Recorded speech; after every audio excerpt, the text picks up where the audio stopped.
अभी मेरे साथ हैं जनतांत्रिक विकास पार्टी के राष्ट्रीय अध्यक्ष अनिल कुमार। इनसे बात करते हैं कि क्या चुनाव की तैयारी है। चुनाव की डुगडुगी लगभग बज चुकी है, गाइडलाइंस आ चुका है, अभी तक महागठबंधन में तालमेल हुआ नहीं। आपकी किस दल से बात चल रही है तालमेल? देखिए, अभी तो हम लोग अपनी तैयारी कर रहे हैं पूरे बिहार में विधानसभा लड़ने की। हर सीटों पर अपने उम्मीदवार को टटोल रहे हैं, देख रहे हैं। और लगभग इस 5 महीना से जो हम लोग के यहाँ लॉकडाउन लगा हुआ है, जिसकी वजह से ज़रूर दिक्कतें आई हैं। और हम लोगों को उम्मीद थी कि इस कोरोना के संक्रमण के दौरान कम से कम चुनाव नहीं होगा, लेकिन चुनाव आयोग और बिहार की सरकार दोनों ने जिस तरह से मिलकर के कहा कि नहीं, चुनाव समय पर होगा, तो दिक्कतें तो हैं, चैलेंज भी है कि हम अपने मतदाताओं से नहीं मिलेंगे, अपने लोगों से नहीं मिलेंगे। और इसी बीच पूरे बिहार में हम लोग तैयारी भी करनी है, कर भी रहे हैं। तो हम लोग वर्चुअल रैली ही एक सहारा है जिसके माध्यम से पूरे बिहार में लड़ने की तैयारी कर रहे हैं। हाँ, जो आपने गठबंधन की बात कही है, गठबंधन की बात हम लोग कर रहे हैं, लेकिन कहीं भी अभी तक पूर्ण रूप से बात समाप्त नहीं हुई है। बातचीत आगे बढ़ नहीं पा रही कहा जा रहा है। देखिए, जहाँ तक बात नहीं बढ़ने का कारण है कि जो इस बिहार की जो बड़ी पार्टियां हैं वो अपने आप को सत्ता के नशे में चूर देख रही हैं और उन्हें नहीं लगता है कि किसी को साथ लेने की ज़रूरत है। उन्हें लग रहा है कि मैं अकेले ही सब कुछ कर लूँगा, इसीलिए उन लोगों से हम लोगों की बात नहीं हो रही है। लेकिन जो विभिन्न छोटे छोटे प्रांतों में शहर हैं, जिला लेवल पे जो हैं, उन लोगों को मिला करके हम लोग बात कर रहे हैं कि पूरे बिहार में हम लोग एक गठबंधन बना करके हम लोग एक मजबूत दावा पेश कर सकते हैं। कहाँ से चुनाव लड़ेंगे खुद आप? देखिए, हम अभी तक जो लड़ने का ये है, दिनारा और तरारी से हम लोग प्रयासरत हैं कि दिनारा और तरारी दोनों में से कोई एक सीट से हम लोग चुनाव लड़ें। तो तरारी में तो माले का सीट है, दिनारा में मिल सकता है आपको, तो दिनारा में क्या समीकरण है आपके पक्ष में? देखिए, दिनारा हम अभी बक्सर लोकसभा चुनाव भी लड़े थे और उसी के अंतर्गत दिनारा आता है, जिस दिनारा में हम लोगों ने काफ़ी घूम करके अपना प्रचार प्रसार भी किया है और लगातार हम दिनारा से जुड़े भी रहे। और जुड़ने के बाद जो वहाँ एक सामंतवादी व्यवस्था है, उस व्यवस्था के खिलाफ हम लोग लगातार लड़ते रहे हैं। उस व्यवस्था से लगातार जो शोषित दलित वंचित वर्ग है, जिस पर प्रताड़ना होते रहा है, उनको बचाने का हम लोग काम किए हैं। उन्हें जो सुविधाएं नहीं मिलती है, उन सुविधाओं को दिलाने का काम करते रहें।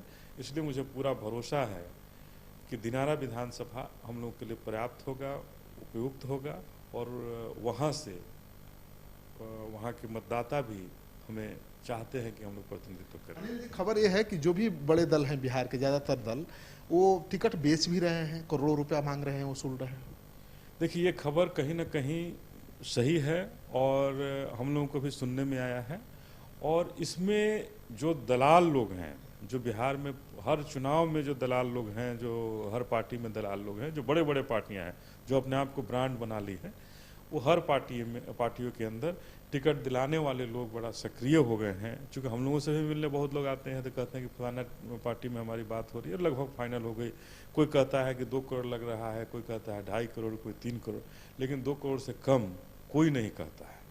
तो कहीं ना कहीं जरूर इन बातों में सच्चाई होगी, तभी इस तरह का बात और मैसेज बाहर आ रहा है कि 2 से 3 करोड़ में टिकट, ब्रांडेड पार्टियों का टिकट बिहार में बिक रहा है। खबर ये भी आ रही है कि दलाल एक ही सीट के नाम पर 3-3 लोगों से पैसा ले रहे हैं।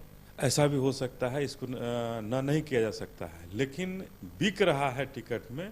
तो ये तो हमारे चुनाव आयोग को और उन लोगों को भी सक्रिय होना चाहिए था, लेकिन इन सारे मैटरों पर सब कुछ लिपापोती करना का सारा सरकार की तरफ से भी और आयोग की तरफ से भी लिपापोती होता है। कहीं भी इसमें किसी पर कार्रवाई नहीं होती है, चूँकि ये सत्तासीन पार्टियां होती हैं, अपने आप को कद्दावर कहने वाली पार्टी होती है, नेता होते हैं, तो उन पर किसी की भी हाथ रखने की क्षमता नहीं होती है, औकात नहीं होती है। महागठबंधन के जो घटक दल हैं उनमें भी आपस में बातचीत नहीं हो पा रही है। आपको लगता है कि महागठबंधन इंटैक्ट रह पाएगा? मांझी तो बाहर हो गए। देखिए, हमें उसमें लगता है कि तेजस्वी जी ने जो एक सुस्तीपन जो दिखाए हैं, जिसका खामियाजा उन्हें कहीं ना कहीं हम लोगों को तो लगता था कि वो मुख्यमंत्री के रूप में आगे आएंगे, लेकिन जिस तरह से वो सुस्ती दिखा रहे हैं, निश्चित रूप से वो पीछे जा रहे हैं और ये भारतीय जनता पार्टी के लिए बेनिफिट का फायदेमंद है कि वो पीछे जा रहे हैं और अपने घटक दल जो उनके साथ बड़ी मजबूती के साथ जो लोग थे, वो जैसे मांझी जी चले गए, अब उपेंद्र जी हैं, मुकेश सहनी जी हैं, तो इन लोगों के साथ भी अगर कांग्रेस है, इन लोगों के साथ भी अगर समन्वय नहीं बना पाएंगे तो निश्चित रूप से सबसे अगर नुकसान होगा तो वो उनकी पार्टी को होगा। समन्वय तो बहुत पहले बन जाना चाहिए ना, अब तो समय नहीं है, अब तो सीट तक बंटवारा हो जाना चाहिए, कौन कहाँ से लड़ेगा तय हो जाना चाहिए। अब देखिए, इसी का खामियाजा उन्हें लोकसभा में भी भुगतना पड़ा कि उनकी पूरी की पूरी लगभग कहें कि बिहार से सफाया हो गया था, यही देर के कारण। देरी से जब चुनाव की घोषणा हो गई थी तब उन लोगों ने टिकट की बंटवारा की थी, कौन कहाँ से लड़ेगा, तो तैयारी नहीं थी, मतदाताओं के बीच नेता नहीं पहुंच पाए, जिसके कारण। और अभी तो कोरोना काल है, चुनाव का जो गाइडलाइन जारी हुआ उसमें आप सभा नहीं कर सकते हैं, 5-5 लोगों की टीम जा कर के मिल सकती है गांव-गांव जाके, तो ये तो चुनाव बड़ा ही कठिन चुनाव है और मतदाताओं के बीच नहीं जाने वाला चुनाव है। और पता नहीं क्यों चुनाव आयोग भी चुनाव कराने पर यह है कि हमको चुनाव समय पर कराना है, और हमारे बिहार के मुख्यमंत्री भी पता नहीं क्या कारण है, उन्हें कहीं ना कहीं इस बात का आभास है कि राष्ट्रपति शासन अगर लग गया तो हमारे लिए बहुत ही कठिन दौर होगा, और इस वजह से वो किसी भी परिस्थिति में बिहार के कितना भी लोग संक्रमित हों, कोरोना से मरें, उनकी कोई चिंता नहीं कर रहे हैं, बस एकमात्र चिंता है कि बिहार में चुनाव समय पर हो।